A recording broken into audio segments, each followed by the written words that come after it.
দিদির মেয়ের বিয়ের কিছু ভিডিও বন্ধুরা তোমরা দেখেছো, চলো আমরা বাকিগুলো দেখে নিই এবার। এটা হচ্ছে বিয়ের পরের দিনের যে রীতিনীতিগুলো আছে সেগুলো।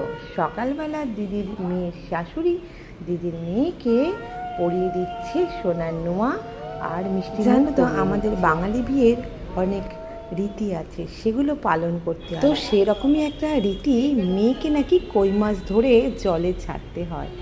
তো দিদির মেয়ে চেষ্টা করছে কই মাছটাকে ধরার, কাঁটাও আছে, তো ভয়ও পাচ্ছে, কিন্তু খুব বুদ্ধির সাথে ওড়না দিয়ে মাছটাকে ধরেছে এবং জলে ছেড়ে দিয়েছে। তো পরে অবশ্য এই মাছটাকে আমরা পুকুরে ছেড়ে দিয়েছিলাম।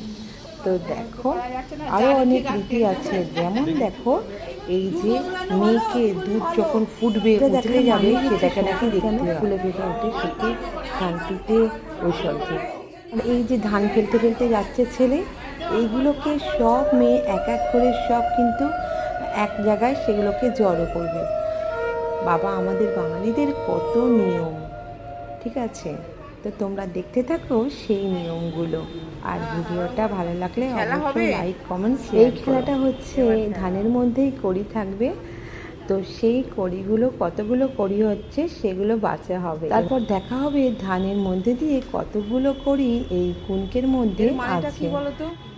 যাদের যাদের বিয়ে হয়েছে কারা কারা এমন খেলা খেলেছো অবশ্যই কমেন্টসে কিন্তু জানিও বন্ধুরা। দেখো আরও অনেক খেলা আছে, সেগুলো দেখতে থাকো তোমরা ভিডিওটা শেষ পর্যন্ত।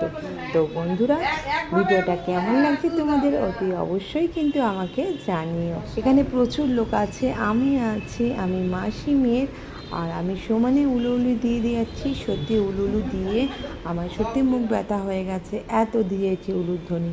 আর এখানে আর একটা নতুন খেলা, জলের মধ্যে ছেলের টোপর আর মেয়ের টোপর থেকে কিছুটা অংশ ভেঙে দিয়ে দেওয়া হয়ে গেছে, দেখো। আর এটা দেখা হচ্ছে যে কে কার পেছনে ঘোরে। তো ছেলে মেয়ের পেছনে ঘোরে না মেয়ের ছেলের পেছনে ঘোরে। আমি মেয়ের মাসি, তো আমি অবশ্যই মেয়ের পক্ষ নেব। আমি তো চাইবো ছেলে মেয়ের পেছনে ঘোরে, এটাই ভালো কিন্তু সবার পক্ষে। তো আমার এগুলো দেখতে ভালোই মজা লাগছিল। তো বন্ধুরা, তোমাদের কেমন লাগছে ভিডিওটা অবশ্যই জানিও। এবার আশীর্বাদ পর্ব শুরু হয়ে গেল।